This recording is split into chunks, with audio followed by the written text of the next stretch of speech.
Hi,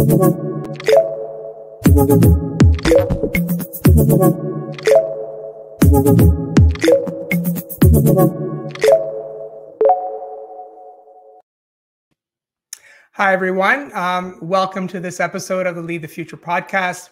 I am Vince Molinaro, and I'm very excited to have Andrew Pateman with us today. He is the Vice President of People, Culture, and Performance at Canadian Blood Services, a not-for-profit charitable organization that operates independently from government, and it has approximately 3,600 employees across the country.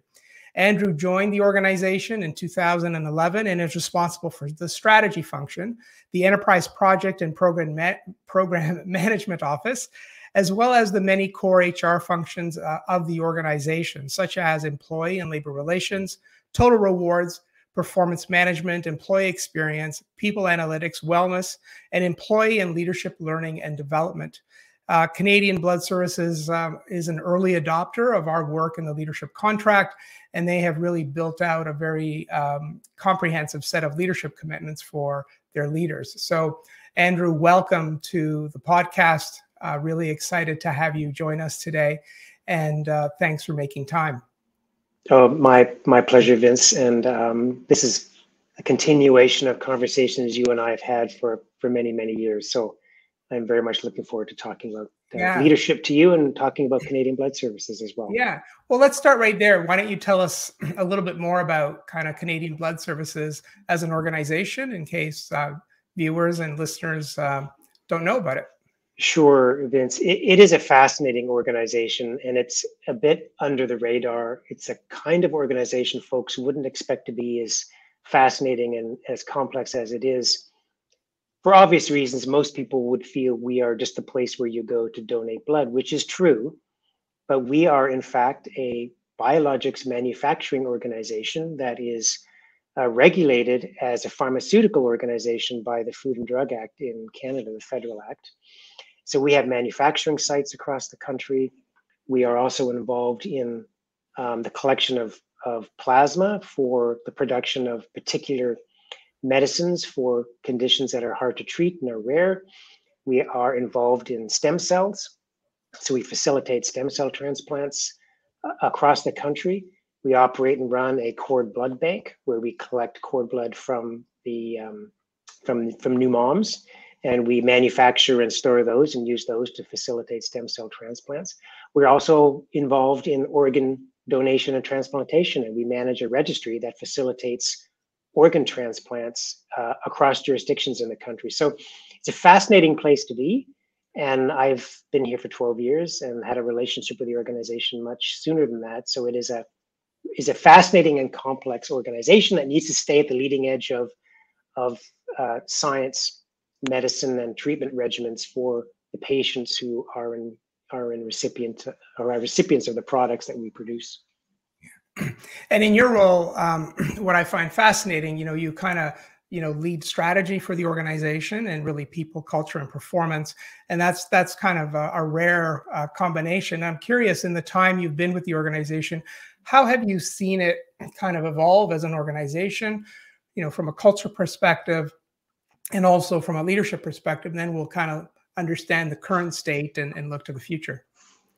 So the role is certainly not one you see every day, but the logic that we applied to the design of my role was that the person who owned the strategy function, who helped to design the strategic plan, did the strategic reporting, all of the component parts that you would normally associate with the strategy office, is also the same person who has accountability for many of the leadership and people related levers that drive strategy. So in my role, I would be responsible for helping to identify the capabilities that the organization requires to deliver on the strategy, the leaders and the leadership culture that's relevant to delivering on the organization's strategy, design collective agreements with our unionized employees so that we're able to create a work environment that creates the conditions for operational excellence and our ability to support our strategy. So the role, to my CEO and my colleagues and myself, the role makes a lot of sense and connects a lot of dots that aren't normally connected. Yeah. That said, it's not there's not many like it. Yeah.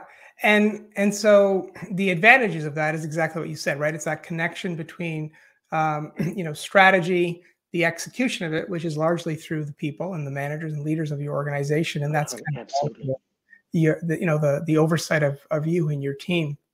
As you look at kind of where the organization is today, and as you look out over the next 3 years, what are some of the big strategic challenges and opportunities that the organization is facing right now?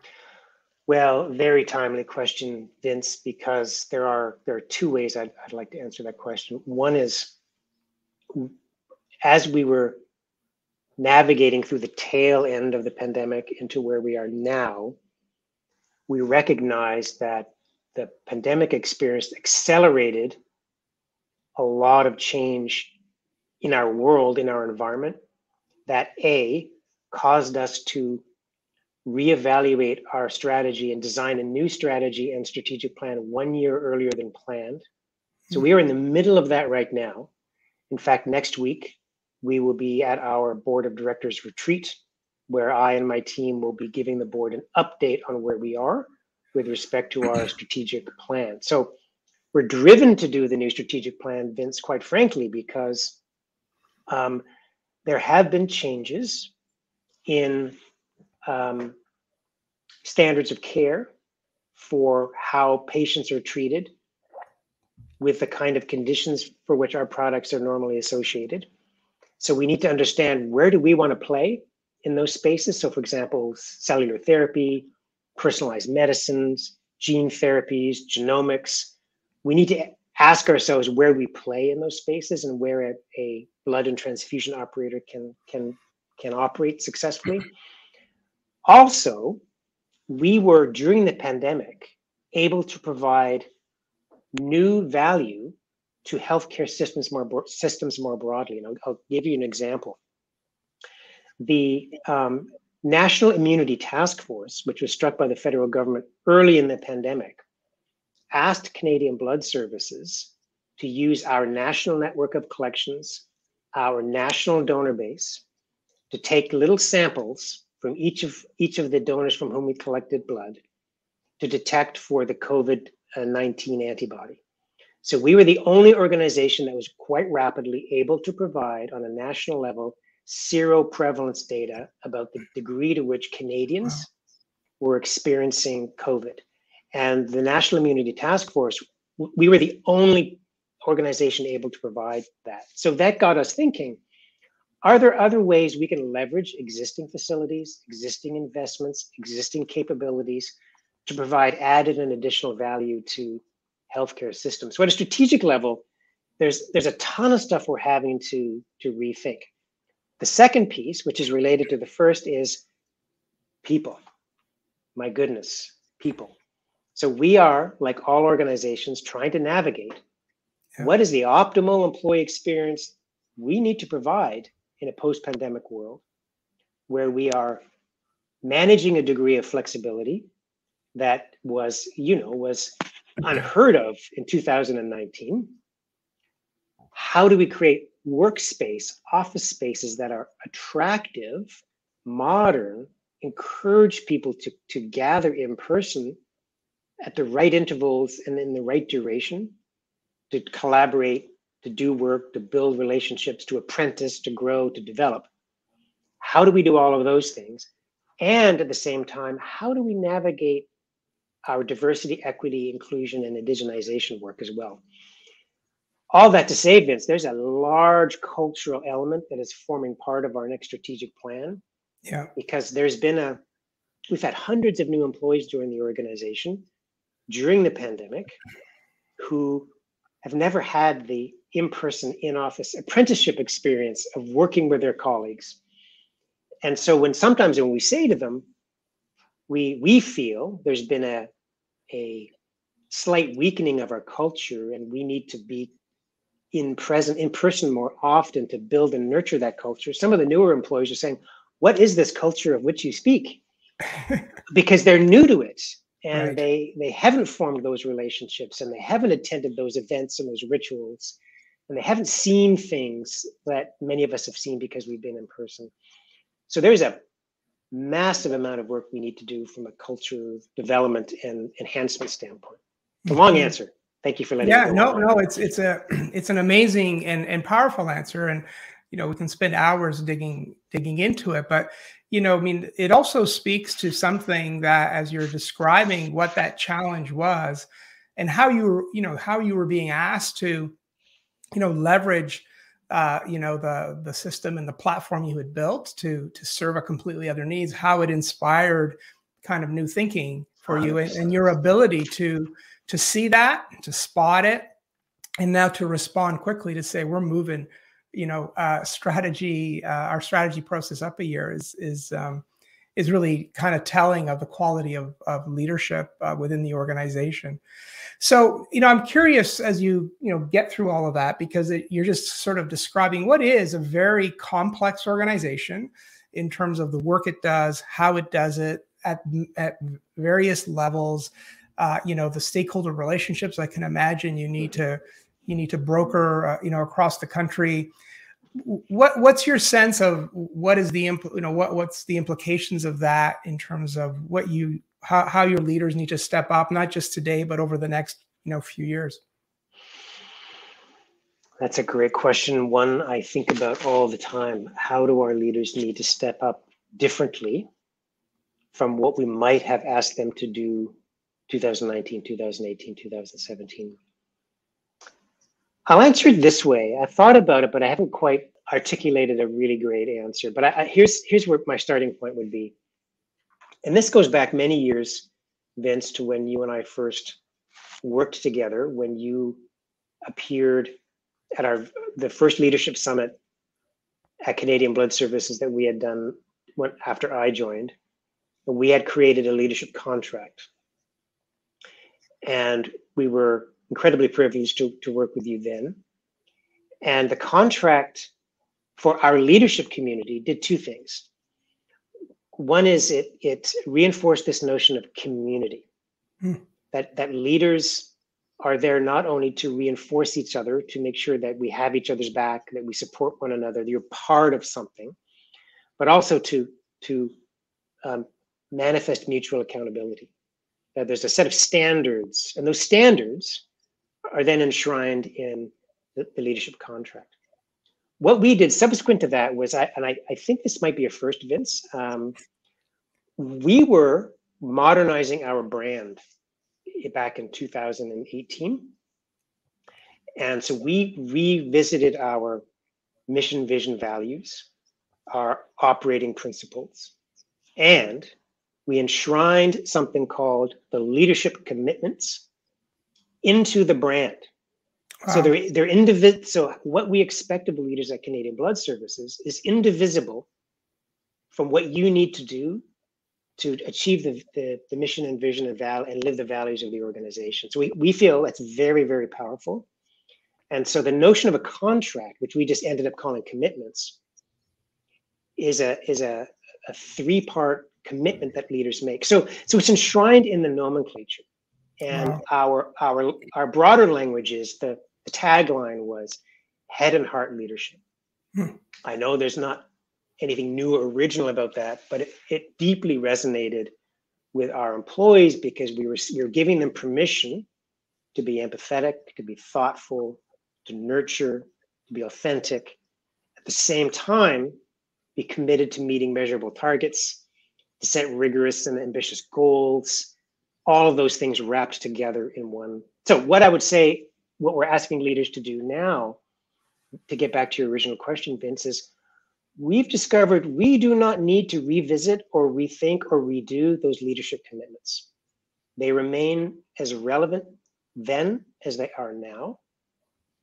However, we will ask leaders, there will be a few of the components of the leadership commitments that will say, maybe for the next 18 months, we're going to double click on some of these more than others. Yeah. And our double clicks now for leaders are two things. One is we have a piece of our leadership commitment around visibility. We call it go and see. And as we come out of the pandemic, we're saying to leaders, it's important that you go and see. You go to your teams, you go to other teams, you see what they're doing, you hear them, you understand what their operational challenges are, and you work with them to solve problems. That there's a period of time where visibility, going and seeing, is going to be fundamental. The other part is about creating an inclusive and healthy work environment. We know that for both our unionized and non-unionized employees, they've experienced an extraordinary degree of psychological stress for a variety of reasons, which are familiar to all of us who work in this space. And we're saying we need to begin to nurture that space, create a situation where people are well, don't stuff too much into the funnel so that the bandwidth can't do the work that's required of us. And I'd add a third point, actually, cycling back to what I mentioned earlier, this notion of a culture, this notion of the way we do things. I feel, and we feel as an executive team, that all organizations have lost a step or two in terms of what their culture means. That there's been a slight degradation, for maybe not all organizations, but certainly in ours, where folks aren't as attuned to the North Star as they might have been when it was part of the organizational conversation. So leaders need to find other ways of creating those conversations with their teams, bringing them together in the right way, and modeling the behaviors that we want leaders to demonstrate, right? Again, another long answer, but you can tell we've been thinking a lot about this. Well, and this is what I appreciate about you and your organization. Also, the opportunities I've had to chat with Dr. Graham Scher, your CEO, who was also a guest on the podcast in the pandemic. There's a depth of thinking and thoughtfulness that is really exciting. And what that also does, just in the way you answered that question, you can kind of see the deliberateness on how you are moving ahead as an executive team on these issues of culture and inclusion and expectations on leaders. And I like the way you kind of described it. I mean, I think it's great that you went back to your commitments and realized that no, they're still relevant and as valid as ever, but we may need to, in your term, double click or weight a couple of things a little more heavily because of what we're dealing with right now. And I would also agree with you. We're finding it in our own work with other organizations when we're always measuring the state of the leadership culture. And we have seen a degradation. We've seen a drop in kind of the overall measure of a community of leaders pre-pandemic to post-pandemic. And we certainly feel that organizations are going to have to go back to the basics on some of those things and reignite leaders, help them recommit to their roles and re-inspire them to set the tone for their teams and whatnot. And it sounds like you're already kind of well on your way, towards that. You'll be excited to know, Vince, that in May 2023, so not next month, we will have our first in-person leadership summit. Oh, wow. Since May 2019. Yeah. So it'll be the first time that we've gotten the 120, 130 folks in the room for 2.5 days to just so we're designing that session for the very purpose you just articulated. Let's reconvene. Yeah. Let's reset. Yeah. Let's define how we step up, what stepping up means, and use that as the launching pad for the rest of our year. Yeah, that's cool. So the other great thing about being able to chat with you is, you've been with an organization for a good chunk of time. And, as someone who is also, responsible for strategy and all things people, culture, and performance, I'm really curious at, how did you and your team sustain your efforts around developing leaders over that period of time? What have you learned about, what's critical, what works? How do you sustain momentum over an extended period of time, like the time you've been in your role? Well, if I had a magic bullet answer to that, I'd offer it. As you know, I have had a philosophy from the moment I joined Canadian Blood Services that if we wanted to effect the greatest change in performance, in culture, in all of the hallmarks of a high functioning, highly competent, well-led organization, that 90% of that required a strong leadership community. And I've never wavered from that in the entire time that I've been here, Vince. But I will say, it is not easy to sustain the interest or passion. And for me, in our team, it's gone in ebbs and flows, where there was the launch, the initial leadership contract and the initial leadership programming. You run people through a cycle of programming, and then it becomes a kind of a what's next. Yeah.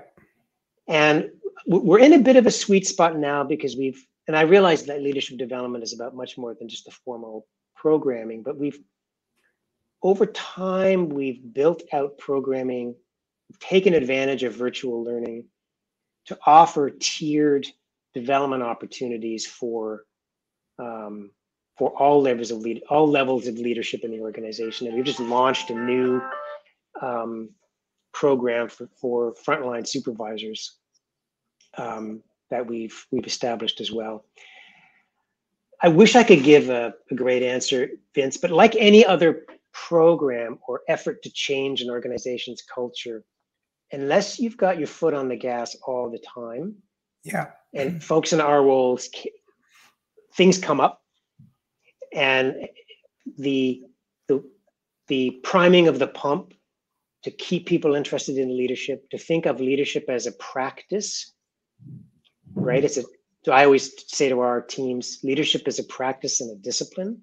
Mm-hmm. You can read about it, you can learn, you have to apply it, and you'll make a lot of mistakes. You'll do things you'll wish you hadn't, but if you're doing it right, you'll keep learning and adjusting. I think, Vince, we're in a way better place than we were 12 years ago. But I would just offer, you have to keep priming the pump. You have to keep, Yeah, because it's really for the long term, right? And I think because you have done the work that you have done, you're so poised for what's coming next, right? And bringing those leaders together. And I'm sure your event in May is it's just going to be completely awesome. I'd like to. Sorry. Yeah, because your leaders are wanting that connection and that sense of community. I would like to offer another thought on leadership development. There is no shortage of leadership expert practitioners. There's no shortage of advice. So there is a temptation, if one is not careful, to go down the rabbit hole of a fad, or this is the new language, or leadership means this now. Right. And I think what we've done, time will tell, but so far so good. And I for us, there's a lesson there, that the longer you're consistent with the leadership model you create and the expectations you set, it begins to regenerate itself.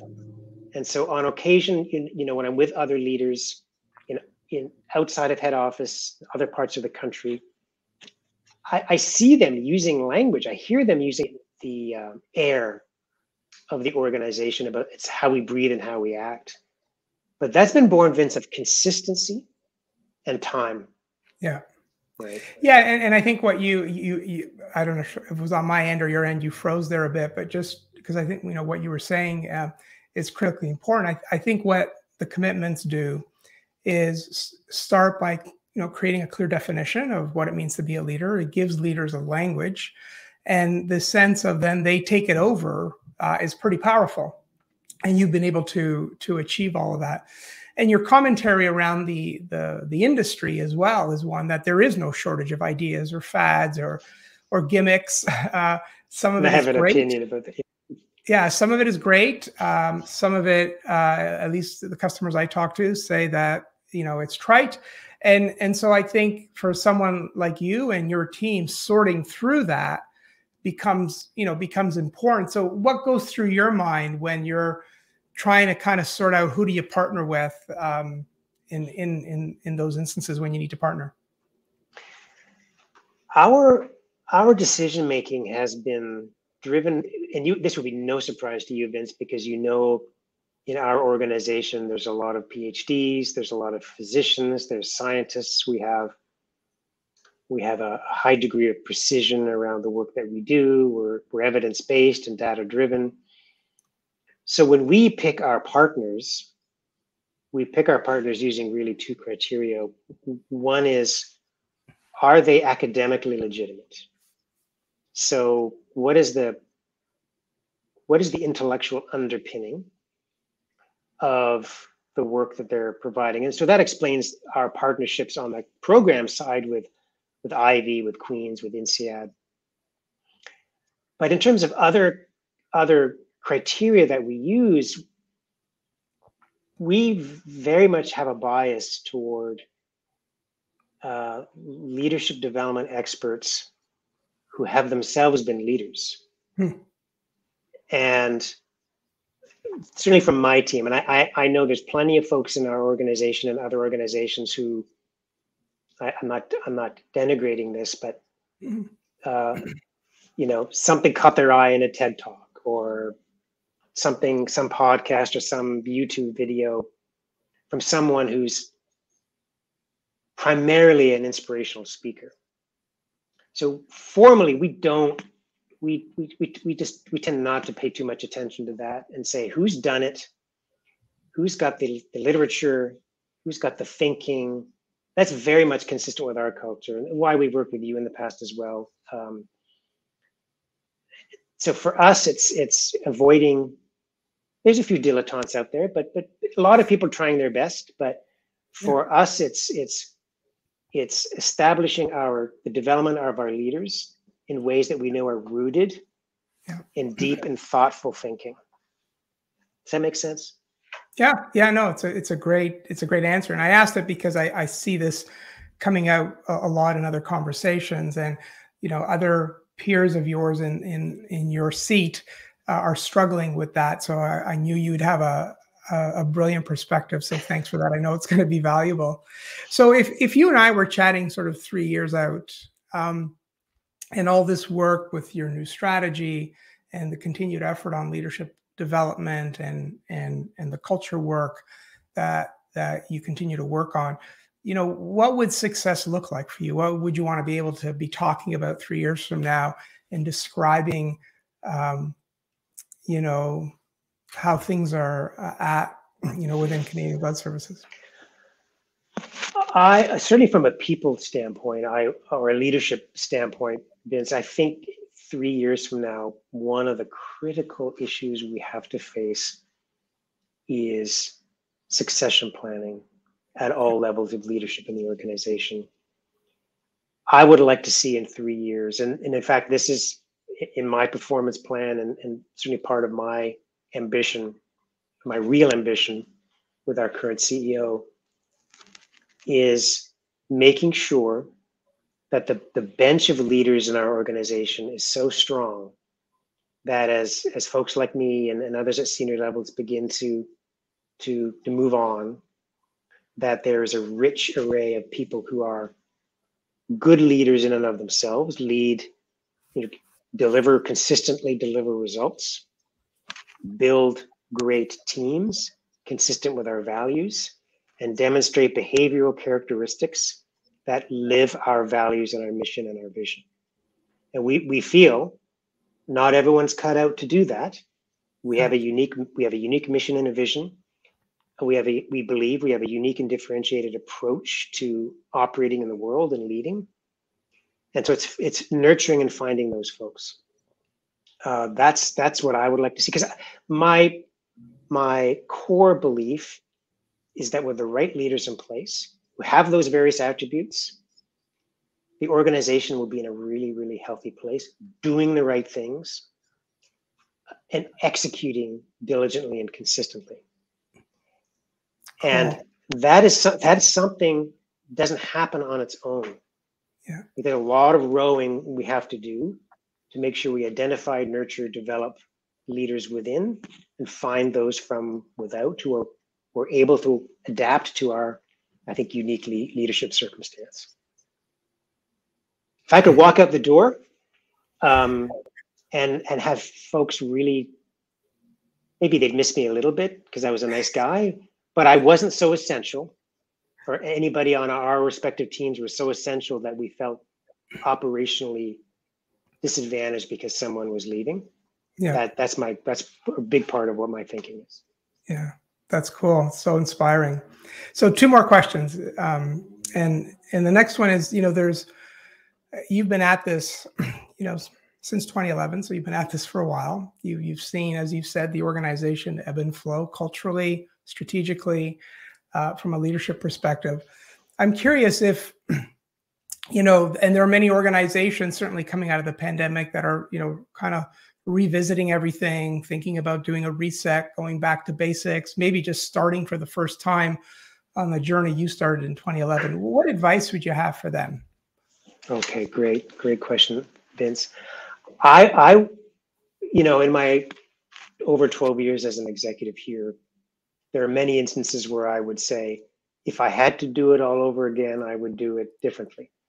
Right. Leadership is not really one of those. And I would say the two things that I have found that consistently resonate with leaders at Canadian Blood Services were one, saying we are a community. And I'm repeating what I said before, but these to me are really essential, that we are a community. Leadership is not an individual act, and that we are part of an integrated community of leaders with shared accountability, shared goals, with relationships that we need to have in order for the organization to fulfill its mission. So when you become a leader at Canadian Blood Services, you become part of a community. And we try to make sure that we nurture and nourish that community. But it's a community that comes with accountability. And the accountability is enshrined in what we originally were the leadership contract and now our leadership commitments, where you codify and name what the expectations are. So for me, that's always been the starting point. If I had to do it all over again, I would do those same two things. I would go through the same process. The only thing I would do different, Vince, would be on the execution side. I would move faster to develop programming. I would move faster to change performance management and performance agreements. Some of the technical things I would move faster on, but the starting point would always be those two things. That's awesome. And so that there's so much depth there. And, what I like about your answer and sort of reflective of our work is, community and accountability are not diametrically opposed. You need them both together, because that's ultimately what, they drive each other. And that's a great perspective. So thank you for sharing that. So the one question we ask every podcast guest is the last one. And this is really to leverage the tremendous leadership experience you've had over your own career and share a nugget of insight or perspective for young leaders, maybe just starting out in their career as a team lead, supervisor, or manager. What advice would you have for young leaders that you'd want to leave them with? That's a really good question. I love that question, Vince. I would answer that question in the following way. I would say first, for the young potential leader to recognize that leaders are not born, that you can develop into a good leader as long as you recognize and understand who you are as a human being, what you bring to the table, what your authentic self looks like, and that you step back and ask yourself, why do I want to be a leader? Do I want to be a senior leader or a team lead, whatever the function is? Because I want to serve others and generate results, make things better through other people. So it's really beginning to recognize and ask yourself, why do I want this? And can I learn what it takes to be the kind of human being that knows how to articulate a vision and generate results, knows how to build and nurture great teams, and behaves with empathy, compassion, and authenticity. Can you do all of those things? And sort of do a bit of a self-inventory and ask yourself, am I willing to go on that journey?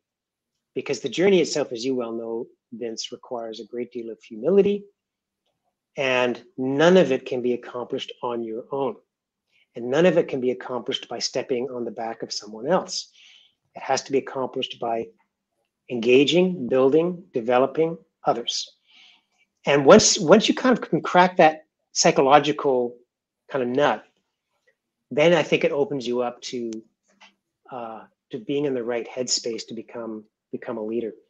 Once you do that, there's no end to really fabulous things you can read, fabulous programs you can take, mentors you can talk to. There's lots of learning that you can do, but that would be my understand why you want to be a leader. That's so awesome. And it's advice and, wise perspective that is not exclusive to young leaders. There's a lot of leaders that can learn from that. So thank you for that. And thanks for taking the time to spend with us. Canadian Blood Services and you and your team always have a special place in my heart because you're officially the first leadership contract client. You saw something in that work that, to be honest, I didn't even see in it. And it's so exciting to hear how you just have gone way and beyond that to add value to the lives of your leaders, your employees, and all the stakeholders you serve as an organization. So thank you for that. And thank you for this. Good to see you. It's been a lot of fun. Thanks so much, Andrew. Thanks, Vince.